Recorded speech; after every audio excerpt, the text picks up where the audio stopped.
malabas na ganun din na mga pagtuturo ngayon, maling pagtuturo, no? Marami ng mga signs, ibig sabihin, sa pagbabalik din ng ating Panginoon, marami ng mga signs na lumalabas. Magsilabasa na yung mga wrong teaching, no?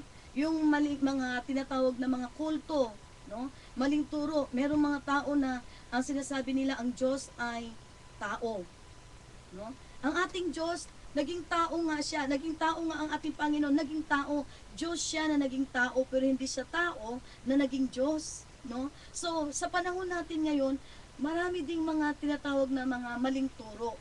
Kaya dito, ang sinasabi ng Panginoon, paalala sa bawat isa sa atin, mag-ingat tayo, no? Sa mga libadura. At dito, sinasabi ng Panginoon,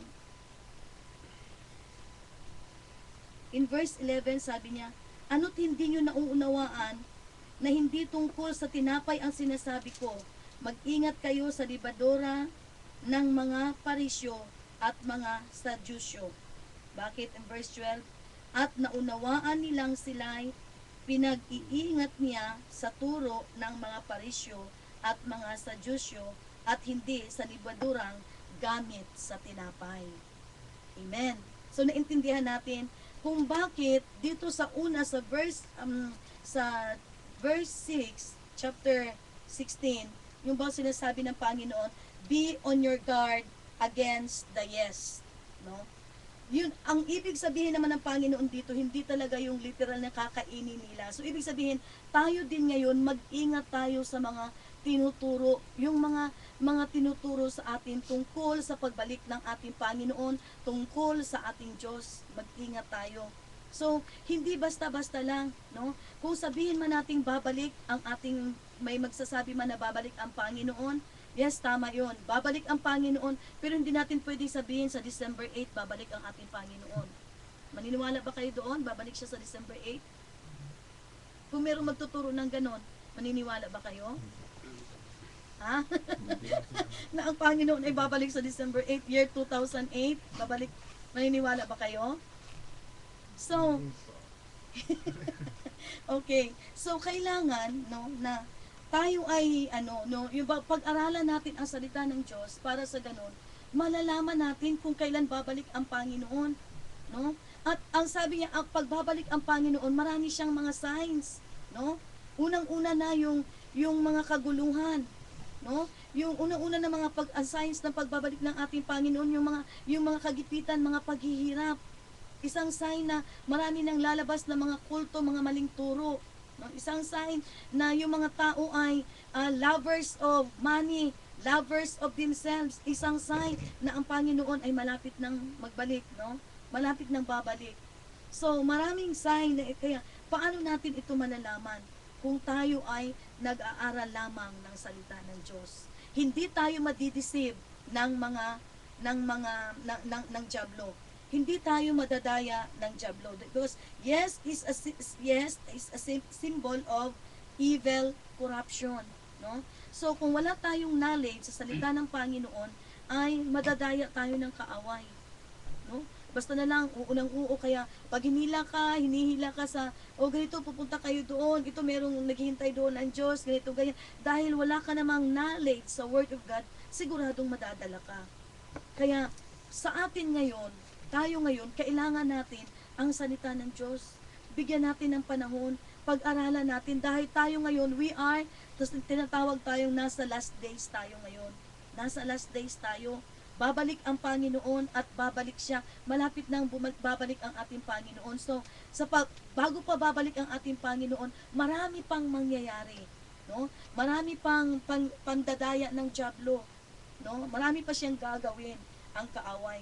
So paano natin makikilala kung ano talaga ang katotohanan?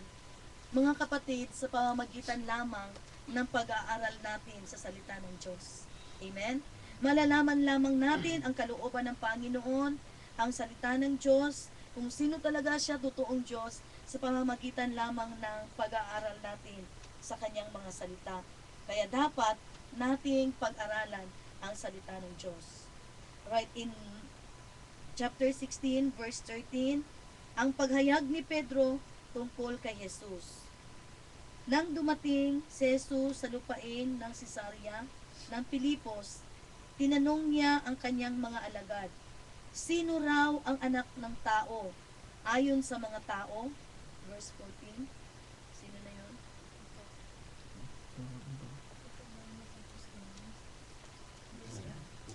Correct.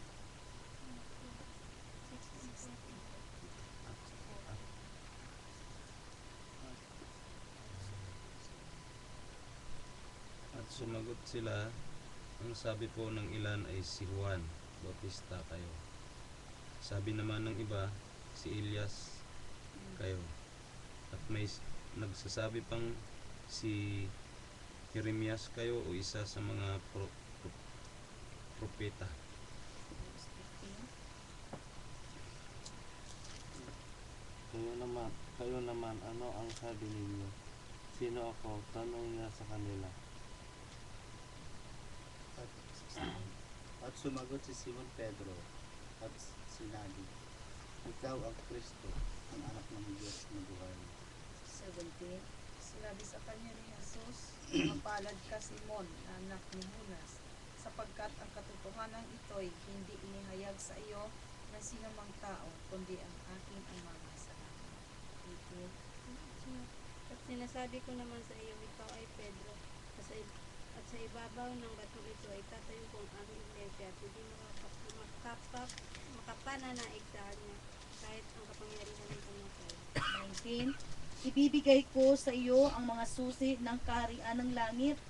Ang ipagbawal mo sa lupa ay ipagbabawal sa langit, at ang ipinahintulot mo sa lupa ay ipahihintulot sa langit. Verse 20. Sa mga alagad na sabihin ko Amen. Praise the Lord. So dito, mababasa natin na sabi niya, nang dumating si Jesus sa lupain ng Cesarea ng Pilipos, tinanong niya ang kanyang mga alagad. Okay, nagtanong ang ating Panginoon, sino raw ang anak ng tao ayon sa mga tao? Okay? In verse 14, at sumagot sila, ang sabi po ng ilan ay si Juan Bautista kayo. Sabi naman ng iba, si Elias kayo. At may nagsabi pang si Jeremias kayo, at sa mga propeta. Praise the Lord. So, dito, makikita natin dito na ang Panginoon, no, gusto niyang malaman kung talagang kilala ba talaga siya ng tao. Ano? So, sa atin parang ganito ngayon, ang sabi dito sa mga unang mga verses na ating nabasa, no, dito sa verse 5, verse 11, mag-ingat tayo, no, sa mga libadora, o ibig sabihin, mag-ingat tayo sa mga tinuturo sa atin, mga tinuturo ng mga Pharisees at mga Sadducees. Ibig sabihin, mag-ingat tayo sa anumang mga tinuturo ng iba pang mga tao tungkol sa sinasabi nilang salita daw ng Diyos. Mag-ingat tayo. Ibig sabihin, may babala sa lahat sa atin, no? Kaya nung nagtanong ang Panginoon, sino daw siya? So, kilala ba siya ng mga tao? Kaya ang sagot dito, may mga taong nagsabi na siya ay anak ng tao, no? May sumagot naman na siya ay anak ni siya ay si Juan Bautista. At may iba naman na nagsabi na siya si Elias. Okay. Kung magtanong siya sa atin ngayon, sino daw siya? Anong isasagot natin ngayon? Kilala ba natin kung sino ang Panginoon? Ha? Ang sabi niya dito, sabi niya kayo daw si Jeremias, sabi niya dito, kayo o isa sa mga propeta, kayo naman, ano ang sabi ninyo? Sino ako? No? Sabi niya sa kanyang alagad. Tanong niya sa kanila, sumagot si Simon Pedro, kayo po ang Kristo, ang anak ng Diyos na buhay. Kilala ba siya ni Simon Pedro? Kilala ba siya ni Simon Pedro? Tama ba ang sagot ni Simon Pedro nung siya'y magtanong? Yes, kilala siya. Kaya sinabi niya, mapalad ka Simon na anak ni Jonas, sapagkat ang katotohanan ito'y hindi inihayag sa iyo ng sino mang tao, kundi ang aking Ama na nasa langit. Hallelujah.